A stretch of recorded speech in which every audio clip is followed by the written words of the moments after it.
अब ये शराब पीने वाले हाय हाय, यहाँ कम से कम भी ये जितने तकरीबन सभी 90% वो भक्त हैं जो लगभग ये सभी विकार किया करते थे, और आज परमात्मा की कृपा से, उनके आशीर्वाद प्रसाद से आत्मा को नफरत होगी, ग्लानि होगी ऐसे घिनौने कर्मों से, रिश्वतखोरी से, चोरी और जारी से, और ये मांस आहार, सुरापान, भांग, तम्बाकू, सुल्फा, गांजा, ये सारी भुक्की वगैरह सब त्याग दी, क्योंकि ये नर आहार नहीं, ये राक्षसों का आहार है।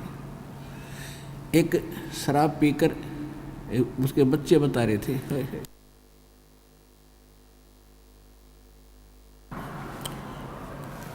छोटे छोटे बच्चे रो रहे सत्संग में। जब दास गांव गांव में, घर घर में सत्संग करने जाता था, ज़्यादा समय भक्तों से मिलने का, चर्चा करने का मिलता था, उनके दुख जानने का अधिक समय मिलता था।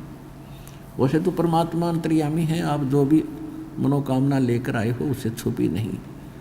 यदि आप मर्यादा से रहोगे और सच्ची सब लगन से भक्ति करोगे, कहते हैं चीटी पायल बाजे पैर साहिब सुनता है सब लहर। आप वैसे भी आकर के लाइन में खड़े होगे और जो तमन्ना आपकी है मालिक से छुपी नहीं, अंतर्यामी सारी जानते हैं। फिर भी हम जैसे एक दूसरे से कहते हैं तो आत्मा थोड़ी सी शांत होती है। तो वो कहने लगे जी, उनके बच्चे रोने लगे दोनों, एक लड़का था एक लड़की, एक 8 साल का और 10 वर्ष का, 2 लड़कियां थी, एक लड़का 2 लड़की थी। मैं बोला बेटा क्यों रो रही हो? तो उसकी माँ भी रोने लगी, उनकी दादी थी साथ में, कहने लगी इनका बाप ईसा निकम्मा है, बढ़िया नौकरी है, डेली शराब पी का आता है और घर पर खाने को दाने नहीं इसका ये नहीं रो रही है।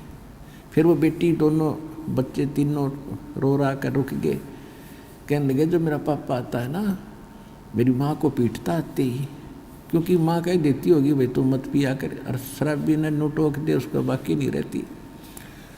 और उसका फर्ज भी बना कहने का बेचारी का भाई क्यों नाश कर दिया, तू बच्चे भूखे बैठे तो टीटी पाक का आ गया। तो रोज़ पीटता उसने नशे में। तो बच्चे कहते हैं पापा आता ना, हम तो चारपाई के नीचे छुप जाते हैं डरते। अरे तेरा गजब भैया, बच्चों को तो पापा का इंतज़ार होना चाहिए, पिताजी आओगे, कोई केले लाओगे, कोई फ्रूट लाएंगे और द्वार पर खड़े पाने चाहिए। और उस राक्षस को देखकर बच्चे रस्सी उस चारपाई के नीचे घुस रहे हैं। तो पुण्यात्माओं, धीरे धीरे फिर मालिक की दया हुई, उसने भी दीक्षा ली, नाम ले लिया, बुराई छोड़ दी। कुछ ही दिनों के बाद उसके घर में सारी चीज़ होगी, मोटरसाइकिल खरीद ली। अब बच्चे कहाँ तुझसे डरा करते थे, कहाँ इंतज़ार करते पिताजी कुछ फल लेकर आ रहा होगा।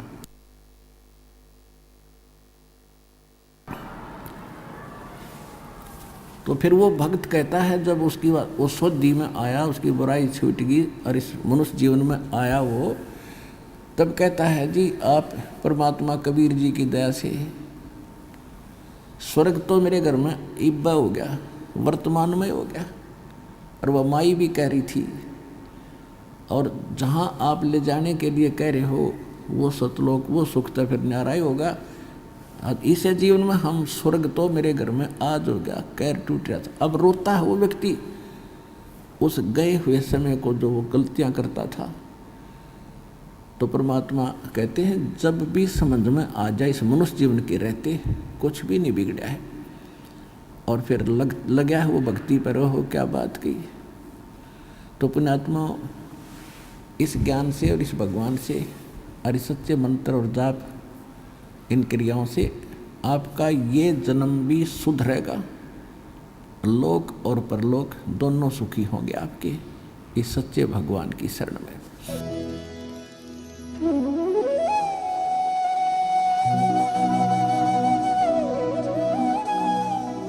अगर आप ये वीडियो YouTube पर देख रहे हैं तो हमारे चैनल को सब्सक्राइब करें और बेल आइकन को दबाना ना भूलें। अगर आप Facebook पर ये वीडियो देख रहे हैं तो हमारे पेज को लाइक करें।